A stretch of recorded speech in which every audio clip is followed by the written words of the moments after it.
செய்யும் ஆவியானவரே, இந்த நாளில் பரிசுத்த ஆவியானவரே,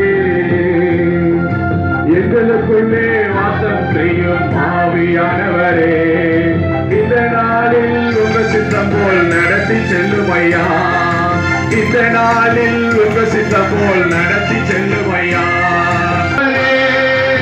ஆவியானவரே, பரிசுத்த ஆவியானவரே, கர்த்தரையே நோக்கணும் கற்றுத்தாரும் ஆவியானவரே, கவலை கண்ணீர் மறக்கணும் கர்த்தரையே நோக்கணும் கற்றுத்தாரும் ஆவியானவரே, செய்த நன்மை நினைக்கணும் உங்க சித்தம் போல் நடத்தி செல்லும் ஐயா, இந்நாளில் உங்க சித்தம் போல் நடத்தி செல்லும்.